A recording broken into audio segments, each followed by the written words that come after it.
এবার আপনার কাছেও নেওয়া হবে নতুন সিস্টেমে চাঁদা। গাড়ির সামনে লাগানো হচ্ছে একটি স্টিকার, যেটার ধারা নেওয়া হচ্ছে ৫,০০০ টাকা করে চাঁদা। হ্যাঁ, এইরকমই কিছু অভিযোগ উঠে এসেছে।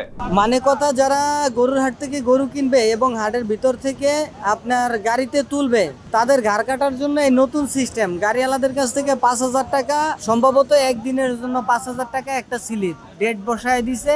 এই দিন ভিতর থেকে গরুর ট্রিপ মারতে পারবে সে। গরুর হাট থেকে যদি কোনো গাড়ি গরু নিয়ে বের হয়ে আসে বা গরুর ট্রিপ দেয়, তাহলে তার কাছ থেকে ৫,০০০ করে টাকা নেওয়া হবে এবং সেই টাকাটাও হালাল করে দিয়েছে এই স্টিকারের মাধ্যমে। এখন সেটাকে কি চাঁদা বলবেন নাকি হাদিয়া বলতে পারেন?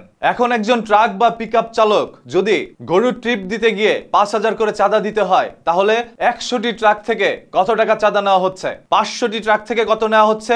১,০০০ ট্রাক থেকে কত চাঁদা নেওয়া হচ্ছে? এই চাঁদাগুলো কোথায় যাচ্ছে, কেন নেওয়া হচ্ছে, সেই প্রশ্ন কি একবারও আপনি করেছেন? বাংলাদেশের অসংখ্য জায়গায় এইভাবে স্টিকার দেওয়া হচ্ছে এবং অনেক জায়গায় কার্ড দেওয়ার কথা বলেও টাকা নেওয়া হচ্ছে। জনাব তারেক রহমানের দৃষ্টি আকর্ষণ করছে, যাতে করে এই ধরনের অনিয়মের বাঁধ তিনি ভেঙে দেয়। আজ শত শত মানুষের মনে একটি ক্ষোভের জন্ম নিচ্ছে। অনেকের পরিবার চলে এই ছোট্ট পিকআপ চালিয়ে। রাতকে দিন না ঘুমিয়ে তারা কিছু অর্থের জন্যে পরিশ্রম করে যায়। দেশের শেষ মাথা থেকে গরু বহন করে ঢাকার উদ্দেশ্যে তারা রওনা দেয়। আসার পথে কোথাও ট্রাফিক বা সার্জেন্টকে দিতে হচ্ছে ১০০, ২০০ টাকা, ৫০০ টাকা করে চাঁদা, এবং পরবর্তীতে যখন ঢাকায় আসে, হাটের মধ্যে সেই গাড়ি ঢুকায়, তখন স্টিকারের মাধ্যমে তার কাছ থেকে নেওয়া হয় ৫,০০০ করে টাকা। এইরকম অভিযোগ উঠে এসেছে। সেটার সত্যতা জানতে গেলে হয়তোবা আরো কোনো চাঞ্চল্যকর তথ্য বেরিয়ে আসতে পারে, যেন কেঁচো খুঁড়তে গিয়ে সাপ বেরিয়ে আসার গল্প। বাংলাদেশের এই অনিয়ম ঠেকানোর কেউ কি নেই? কারো চোখে কি এইগুলো পড়ছে না? এত শত শত নেতা, যেন এক পরিবারে ৫ জন সদস্যর ৪ জনই নেতা। তাহলে কেন এত অপরাধ সংঘটিত হচ্ছে?